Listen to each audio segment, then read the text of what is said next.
What if the Dark Ages never happened? What if humanity leapfrogged 1,000 years of struggle, disease, and superstition? Imagine steam engines in the Roman Empire, telescopes in the hands of Greek astronomers charting distant galaxies, a world where the scientific revolution arrived 2 millennia early. This isn't fantasy. This world may have existed. It was housed in a single, magnificent building, a beacon of human intellect that promised to illuminate the world forever. But that light was extinguished, not by accident, but by fire, by ambition, and by a darkness that feared what lay within. We were robbed of a future we can now only dream of. The question isn't just what we lost, but who took it. In the heart of a city founded by Alexander the Great, a new dynasty, the Ptolemies, harbored an ambition grander than gold. They sought to build an empire of the mind. Their vision was the Mauseion, the shrine of the Muses, and the great library.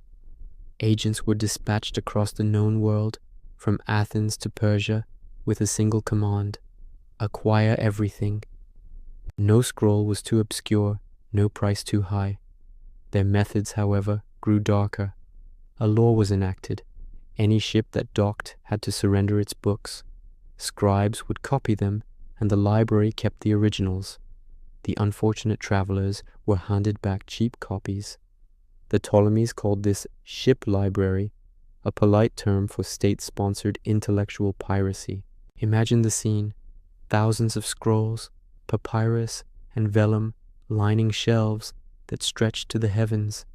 Histories of forgotten kings, plays by Sophocles we've never seen, and astronomical charts mapping constellations with terrifying accuracy. It was the complete memory of the ancient world, a global brain humming with the genius of civilizations. Eratosthenes calculated the Earth's circumference. Heron designed steam engines. Aristarchus proposed the Earth revolved around the sun. The library was a crucible of innovation, threatening to ignite a technological revolution. But such a bright light casts a dark shadow. Forces were gathering, forces that saw this knowledge as a threat to their power and control over the narrative of history. The story we are often told is a simple one. The library burned down, but the truth is far more complex. The first and most infamous blow came from Julius Caesar in 48 BC. Besieged, he ordered the Egyptian fleet to be set ablaze. The flames, whipped by the sea breeze, were uncontrollable. They leaped from the docks to the warehouses and buildings near the shore. Ancient writers claim 40,000 scrolls were destroyed. Was this an accident, or was it something more sinister? Caesar understood the power of information. Destroying a rival's cultural heart would be a devastating psychological blow. The library survived, wounded but not dead. It continued to function, but it was now a shadow of its former self. The story we are often told is a simple one. The great library burned down, but the truth is far more complex and far more sinister. It wasn't one fire. It was a death by 1,000 cuts, a slow, agonizing demolition spanning centuries. The first and most infamous blow came from Julius Caesar. In 48 BC, besieged in the city, he ordered his men to set fire to the Egyptian fleet in the harbor. The flames, whipped by the sea breeze, were uncontrollable. They leaped from the docks to the warehouses and buildings near the shore, engulfing parts of the city. Ancient writers claim over 40,000 scrolls were destroyed. Was this an accident of war, collateral damage in a dictator's power struggle? Or was it something more? Caesar was a man who understood the power of information, of controlling history. Destroying a rival's cultural heart would be a devastating psychological blow. Perhaps he saw the library, with its repository of alternative histories and philosophies, as a threat to the Roman narrative he was so carefully constructing. The library survived, wounded but not dead. It continued to function, a shadow of its former self. But the attacks didn't stop. 2 centuries later, in the 270s AD, the Emperor Aurelian, seeking to crush a rebellion, laid siege to Alexandria. The fighting was brutal, street by street, and the royal quarter, where the library was located, was utterly devastated. This was no accidental fire. It was the systematic destruction of a hostile district. More scrolls turned to ash, more knowledge vanished into smoke. Each time the world grew a little darker, but the final, most controversial act was yet to come. By the late 4th century, the Roman Empire was Christian. The old gods were being torn down, their temples repurposed or destroyed. In 391 AD, the Patriarch of Alexandria, a fanatical man named Theophilus, declared war on the city's pagan heritage. He led a mob to the Serapeum, a magnificent temple that housed a daughter library, a large collection of scrolls that had survived the previous fires. Under his orders, the temple was sacked, its sacred artifacts shattered, and its precious library, the last major repository of ancient wisdom, was obliterated. This was no accident. It was a deliberate, targeted act of cultural extermination, an ideological cleansing. What knowledge was so dangerous, so heretical, that it had to be not just silenced, but erased from existence? 3 fires, 3 moments in history. One, a reckless act of war. Another, the brutal consequence of imperial conquest.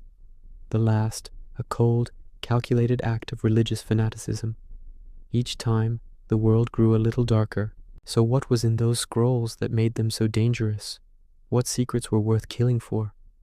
We know about the lost plays, the histories, the poetry, but whispers from antiquity suggest something more, something unsettling. Imagine scrolls detailing advanced medical procedures, surgical techniques that wouldn't be seen again until the modern era. What if they contained detailed schematics for complex machinery, blueprints for automation, and power that could have industrialized the ancient world? We hear tales of Heron's steam engine, but was that just the tip of the iceberg? What if the library held records of lost civilizations, histories of peoples and empires that have been completely erased from our timeline, accounts of technologies or events that simply don't fit our understanding of the past? Perhaps the most dangerous knowledge was philosophical. What if the scrolls contained critiques of religion and government so profound, so devastating, that they threatened the very foundations of power? Ideas that encouraged free thought, questioned divine authority, and promoted a scientific worldview that left no room for emperors or priests. To a Roman dictator, a zealous emperor, or a religious patriarch, such knowledge isn't just heretical, it's a weapon that could dismantle their empires more effectively than any army. The destruction wasn't just about burning paper, it was about memory holding the past. It was a conspiracy not of shadows, but of open, brutal force, carried out by men who understood that the easiest way to control the future is to destroy the past. They didn't just burn a library, they burned alternate futures. They locked humanity into a single, approved timeline, a darker timeline. The knowledge wasn't just lost, it was executed. The Library of Alexandria isn't just a ruin buried under a modern city. It's a ghost that haunts our civilization. It's a constant, nagging question of what if. It represents the fragility of knowledge and the terrifying ease with which progress can be reversed. The forces that brought down the library, political power, religious dogma, the fear of the unknown, they haven't gone away. They are still with us, seeking to control the narrative, to silence inconvenient truths. Remembering Alexandria is our duty, a warning that no knowledge is ever truly safe.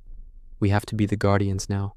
If you believe history holds darker truths than we are told, and that questioning the official story is more important than ever, then join our investigation. Subscribe to Darker Truths and hit the notification bell. Help us piece together the fragments of our lost past.